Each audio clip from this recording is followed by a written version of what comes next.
कैसन खाना बनैले बारू? तनिको स्वाद नहीं खे में। मम्मी जी राउर जीभ के टेस्ट खराब हो गल बा।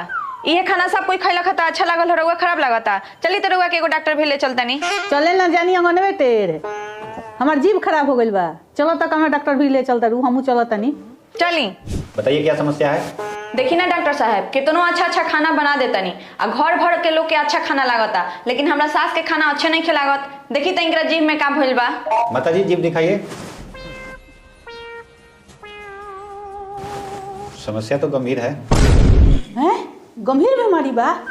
हाँ, इसका मात्र एक ही इलाज है। कौन सी डॉक्टर साहब? कि खाना खुद से बना के खाना होगा, बहू के हाथ का खाना नहीं खाना है, तभी ये गंभीर बीमारी ठीक होगा।